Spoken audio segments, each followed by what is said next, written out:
Hello friends, welcome to my channel. कैसे हैं आप लोग? उम्मीद करता हूं आप सभी अच्छे होंगे और अपनी तैयारी बहुत ही अच्छी तरीके से कर रहे होंगे। आज का जो हमारा टॉपिक है बहुत ही महत्वपूर्ण है, जिसका नाम है संवेग और संवेगात्मक बुद्धि। पार्ट हमारा 12वां है और हमको पता है, आपको भी पता है कि 750 MCQs की सीरीज जो है हम लोग चला रहे हैं। 250 क्वेश्चन अभी तक हम लोगों ने पढ़ लिए हैं। तो नहीं पढ़े हैं अगर आप, तो आपको लिंक दे दिया जाएगा, कहेगा वीडियो का लिंक दे दिया जाएगा, प्लेलिस्ट। ठीक है, आप लोग जो है वहाँ से ज़रूर देखिएगा। तो शुरू करते हैं आज की इस वीडियो को बिना समय गवाए हुए। और अगर आपको वीडियो अच्छा लगे तो लाइक कर दीजिएगा, कमेंट करके ज़रूर बताएगा कि आपको वीडियो कैसा लगा। चैनल पर पहली बार आए हैं तो चैनल को क्या करना है, चैनल को भैया सब्सक्राइब कर लीजिएगा। तो पहला प्रश्न हमारा, संवेग व्यक्ति की उत्तेजित दशा है। यह कथन किसका है? रास का, वुडवर्थ का, मैकडूगल का या रैमर का? देखिए, बहुत ही आसान परिभाषा है और एग्जाम में ये काफ़ी बार पूछी गई है। संवेग व्यक्ति की उत्तेजित दशा है। देखिए, वुड माने क्या होता है? लकड़ी। लकड़ी का लठ जब बजाया जाता है तो संवेग कैसे हो जाते हैं? उत्तेजित हो जाते हैं। इस तरीके से आप इसे याद रखिएगा। जैसे आता है संवेग व्यक्ति की उत्तेजित दशा है, तो जब लकड़ी का लठ संवेग पर बजाया गया, यानी मान लीजिए संवेग को लड़का था तो वह उत्तेजित हो गया। याद करने की ट्रिक है, ठीक है, इसको ध्यान रखिएगा। तो बी वाला ऑप्शन आपका सही होगा। अगला है, संवेग से अभिप्राय किसी रूप में उद्वेलित, उत्तेजित एवं उत्प्रेरित दशा है। यह कथन है।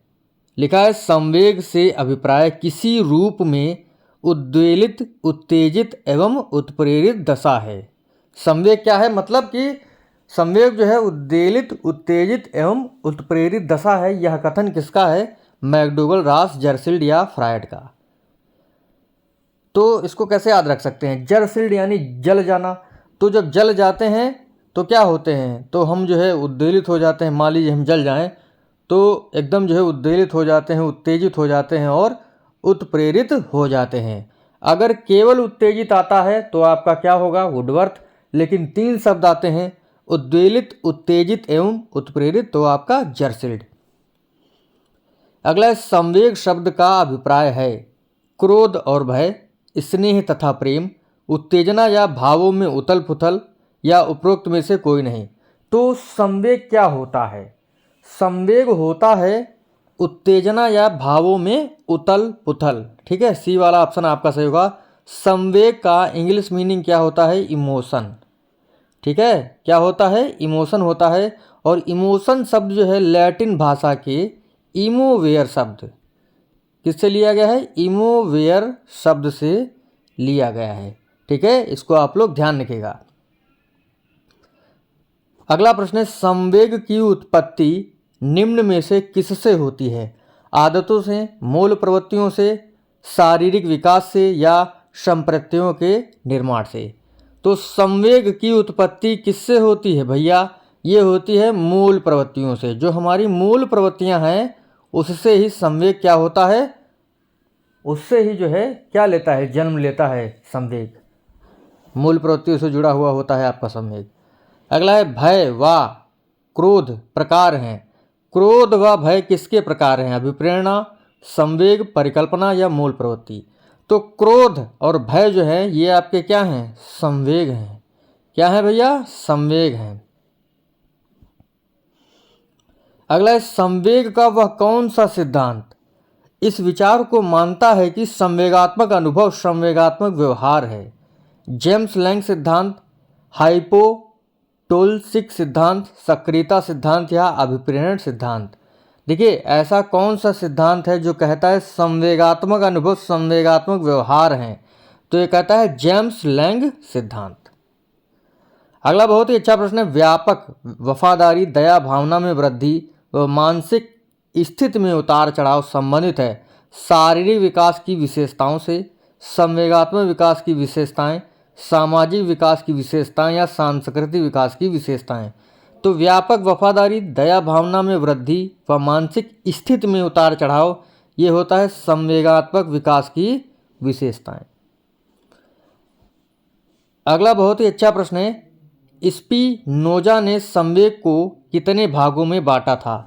स्पिनोजा ने संवेग को कितने भागों में बांटा था? बहुत ही अच्छा प्रश्न है ये, और एग्जाम में ये पूछा गया है।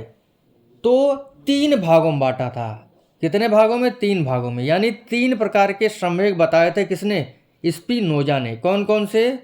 भय, शोक और इच्छा। ठीक है, ये 3 संवेग बताए हैं किसने? स्पिनोजा ने। आपका ऑप्शन कौन सा सही होगा? बी वाला।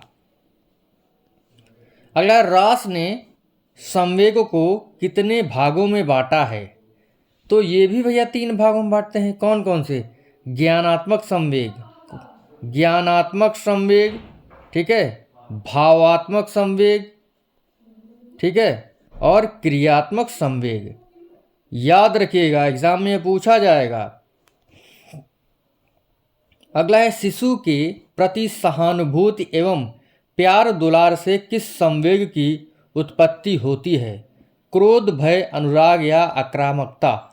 शिशु के प्रति सहानुभूति एवं प्यार दुलार से किस संवेग की उत्पत्ति होती है? ये होता है अनुराग, यानी प्रेम की उत्पत्ति होती है, ना कि भय, क्रोध या आक्रामकता की।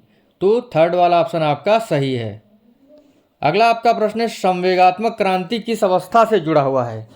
कि इमोशनल थिंग्स होती है वो काफ़ी बदलती रहती हैं। ये होता है आपका किशोरावस्था से जुड़ा हुआ। ठीक है, किससे जुड़ा हुआ होता है? किशोरावस्था से जुड़ा हुआ होता है संवेगात्मक क्रांति। अगला, संवेग चेतना की वह अवस्था है जिसमें रागात्मक तत्व की प्रधानता रहती है। ये कथन है किसका? राइस का, जे.एस. रास का, गिलफोर्ड का या थॉमसन का? संवेग चेतना की वह अवस्था है जिसमें रागात्मक तत्व की प्रधानता होती है, यह कथन है जे.एस. रास का। ठीक है, रागात्मक तत्व यानी देखिए राग से जुड़ा हुआ है, तो राग हमें यानी चेतना को राग जो है रास आता है, यानी चेतना को राग जो है पसंद है। संवेगात्मक बुद्धि का सर्वप्रथम प्रयोग किसने किया था? जॉन मेयर, जरसिल्ड, पीटर सेलो या ए और सी दोनों ने? तो देखिए, जॉन मेयर और पीटर सेलो ने सर्वप्रथम संवेगात्मक बुद्धि का प्रयोग किया था। इसी वजह से आपका डी वाला ऑप्शन यहाँ पे सही होगा। वर्तमान में संवेगात्मक बुद्धि यानी इमोशनल इंटेलिजेंस को सर्वाधिक प्रचलित किसने किया था? फ्रायड ने, डेनियल गोलमैन, केवी पैट्रिडस, जॉन मेयर। तो इमोशनल इंटेलिजेंस को सबसे ज़्यादा प्रसिद्धि जो है डेनियल गोलमैन के द्वारा मिली थी। ठीक है, एग्जाम में पूछा जाएगा कि संवेगात्मक बुद्धि से निम्न में से कौन जुड़ा हुआ है? तो डेनियल गोलमैन जो है जुड़े हुए हैं। अगला है, सफलता में संवेगात्मक बुद्धि का कितना प्रतिशत होता है? यानी जो हमें सक्सेस मिलती है ना, उसमें इमोशनल इंटेलिजेंस का कितना परसेंट होता है? तो ये होता है 80%। ठीक है, देखिए संवेगात्मक बुद्धि काम कैसे करती है। देखिए, अगर आपके संवेग जो है सही समय पर जो है काम करेंगे, यानी आपकी सूझबूझ, आपका मन का विचार जो अच्छी तरीके से काम करेगा, तभी आप सफल हो पाएंगे। तो 80% जो है आपका संवेगात्मक बुद्धि जो है आपके सक्सेस में भाग लेता है। अगला है, संवेगात्मक बुद्धि पर आधारित कितने मॉडल दिए गए? 2, 3, 4 या 5? तो ये दिए गए थे 3 मॉडल। कितने model? 3 model, ability model, trait model और मिक्स्ड मॉडल। अब जानेंगे आगे। देखिए, एबिलिटी मॉडल किसने दिया था? गोलमैन ने, जॉन मेयर एंड पीटर सेलो, केवी पैट्रिडस या गिलफोर्ड ने? देखिए, एबिलिटी मॉडल जो है ये किसने दिया था भैया? तो एबिलिटी मॉडल दिया था किसने? जॉन मेयर एवं पीटर सेलो ने। ठीक है, बी वाला ऑप्शन आपका सही है। अगला बहुत ही सुंदर प्रश्न है कि स्वयं की भावनाओं को जानना या समझना तथा उचित प्रबंधन, यानी स्वयं की भावनाओं को जानना, स्वयं को समझना तथा उनका उचित प्रबंधन कहलाता है mixed model, trait model, ability model या इनमें से कोई नहीं? बताएं कौन सा जवाब होगा? तो ये होगा आपका ट्रेट मॉडल, स्वयं को जानना, पहचानना। ठीक है, और ये अंतरावैयक्तिक होता है, यानी स्वयं से जुड़ा हुआ अंतरावैयक्तिक। बी वाला ऑप्शन आपका सही होगा। ट्रेट मॉडल किसने दिया था? तो भैया ट्रेट मॉडल दिया था केवी पैट्रिडस ने।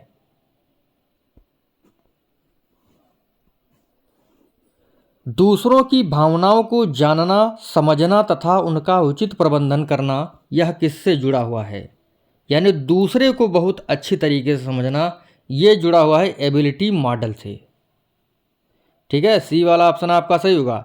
3 मॉडल दिए हैं, ठीक है, कौन कौन से? एबिलिटी मॉडल, ट्रेट मॉडल और मिक्स्ड मॉडल। मिक्स्ड मॉडल में क्या होता है? मिक्स्ड मॉडल में जो है, मिक्स्ड मॉडल दिया था किसने? डेनियल गोलमैन ने। और मिक्स्ड मॉडल के अंतर्गत आता है कि इसमें जो भी व्यक्ति होता है वो स्वयं को भी समझता है और दूसरों को भी समझता है। लेकिन ट्रेट मॉडल में स्वयं को समझता है और एबिलिटी मॉडल में दूसरों को समझता है। ठीक है, ट्रेट मॉडल किसने दिया था? केवी पैट्रिडस ने। एबिलिटी मॉडल दिया था जॉन मेयर एंड पीटर सेलो ने। मिक्स्ड मॉडल आपका दिया है किसने? डेनियल गोलमैन ने। अगला, संवेगात्मक बुद्धि के तत्व में नहीं आता है आत्मनियंत्रण, सामाजिक कौशल, संतोष या आत्मचेतना। तो देखिए, संवेगात्मक बुद्धि के तत्व में नहीं आता है, ये बहुत ही अच्छा प्रश्न है। एग्जाम में ये काफ़ी बार पूछा जाएगा और पूछा भी गया है। तो संतोष जो होता है ये संवेगात्मक बुद्धि के तत्व में नहीं आता है। ठीक है, इसको आप लोग ध्यान रखिएगा। और बताता हूँ मैं आपको कि कौन कौन से तत्व संवेगात्मक बुद्धि के अंतर्गत आते हैं। संवेगात्मक बुद्धि के देखिए 5 तत्व होते हैं। पहला आपका आत्म जागरूकता या आत्म चेतना, दूसरा आत्म नियंत्रण, तीसरा आत्म अभिप्रेरण, चौथा परानुभूति या समानुभूति, पांचवा सामाजिक कौशल। आत्म जागरूकता, आत्म नियंत्रण, आत्म अभिप्रेरण, परानुभूति या समानुभूति या सामाजिक कौशल। ठीक है, इनको आप लोग ध्यान रखिएगा। संतोष जो है ये संवेगात्मक बुद्धि के तत्वों में नहीं आता है। अगला है मिक्स्ड मॉडल। संवेगात्मक बुद्धि का किसने दिया था? अभी मैंने आपको बताया था, डेनियल गोलमैन ने दिया था। अगली बहुत ही फेमस पुस्तक है संवेगात्मक बुद्धि, बुद्धि लब्धि से अधिक महत्वपूर्ण क्यों। यह पुस्तक किसकी है? जॉन मेयर, पीटर सेलो, डेनियल गोलमैन या गिलफोर्ड की। देखिए, संवेगात्मक बुद्धि बुद्धि लब्धि से अधिक महत्वपूर्ण क्यों है, यह पुस्तक डेनियल गोलमैन के द्वारा लिखी गई थी और 1995 में 1995 में ये प्रकाशित हुई थी। अगला है बेमेल विकल्प। आपको पता होगा कि मूल प्रवृत्ति का सिद्धांत जो है किसने दिया था? मूल प्रवृत्ति का सिद्धांत दिया था मैकडोगल ने। इन्होंने 14 प्रकार की मूल प्रवृत्तियां और 14 प्रकार के संवेग बताए थे। ठीक है, एग्जाम में ये पूछा जाएगा। तो उसी से जुड़ा हुआ प्रश्न है, संवेग की बात हो रही है तो इसकी बात नहीं होगी तो भैया नाइंसाफ़ी होगी किसके साथ? मैकडोगल के साथ। तो भैया आपको बताना है कि बेमेल विकल्प निम्न में से कौन सा है? काम प्रवृत्ति से कामुकता जुड़ा हुआ है, ठीक है, या जिज्ञासा से आश्चर्य, शरणागति से भय या युत्सा से क्रोध। बहुत ही अच्छा प्रश्न है, आपको बताना है। इस प्रकार के प्रश्न पूछे जाते हैं। देखिए, काम से कामुकता जुड़ा हुआ है, जिज्ञासा से आश्चर्य, शरणागति से भय नहीं जुड़ा हुआ है। अगर आपको दुख होगा, क्या होगा? दुख होगा तो आप जो है शरणागति करेंगे, क्रोध होगा तो युत्सा। इसी वजह से आपका सी वाला ऑप्शन सही होगा। अगला है हमारा अंतिम प्रश्न इस वीडियो का, और आशा करता हूँ आपको वीडियो अच्छा लगेगा और लगा होगा। ठीक है, 25 प्रश्न इसमें हमने पढ़े हैं और पिछले वीडियो नहीं देखे हैं तो जरूर देखिएगा। डिस्क्रिप्शन में आपको प्लेलिस्ट का लिंक दे दिया जाएगा जैसे मैंने आपको बताया है। तो प्रश्न है, सही विकल्प बताना है। निवृत्ति से जुड़ा हुआ संवेग घृणा, हास्य से भय, भोजन से प्यास या संग्रहण से एकाकीपन। तो बताएं क्या जवाब होगा इसका। देखिए, मूल प्रवृत्ति निवृत्ति से घृणा जुड़ा हुआ है, बाकी हास्य से भय नहीं होता है। क्या होता है? आमोद होता है। भोजन से प्यास नहीं भूख जुड़ी होती है, और संग्रहण से एकाकीपन नहीं अधिकार जुड़ा हुआ होता है। ठीक है, 14 मूल प्रवृत्तियां और 14 संवेग मैं आपको बता देता हूं, इसके बाद इस वीडियो को समाप्त करेंगे। देखिए, पलायन, देखिए जब भय संवेग होता है तो पलायन मूल प्रवृत्ति, क्रोध होता है तो युत्सा, घृणा होता है तो निवृत्ति, वात्सल्य होता है तो संतान की प्राप्ति, दुख जब संवेग होता है तो शरणागति, यानी दुख हो गया भैया आप तो जो है किसके पास जाना है? प्रभु के पास जाना है। ठीक है, कामुकता होता है तो काम, आश्चर्य होता है तो जिज्ञासा होती है, आत्महीनता होता है तो दैन्य, आत्म स्वाभिमान संवेग होता है तो आत्मगौरव। ठीक है, उसके बाद सामूहिकता आती है तो एकाकीपन, मतलब एकाकीपन होगा ना तो सोचते हैं चलो भैया कहीं समूह में बैठते चल के, भूख होगा तो भोजन, और स्वामित्व या अधिकार तो संग्रहण, प्रतिभाव रचनात्मकता होता है, और आमोद के साथ हास्य मूल प्रवृत्ति जुड़ा हुआ है। तो इसी प्रकार से हमारा छोटा सा वीडियो यहाँ पर समाप्त हुआ। मिलेंगे आपसे अगले वीडियो में, और अगला हमारा चैप्टर होगा इंटेलिजेंस। यानी बुद्धि, जो कि बहुत ही महत्वपूर्ण है आपके एग्जाम में, उससे काफ़ी प्रश्न पूछे जाते हैं। तो थैंक्स फॉर वॉचिंग।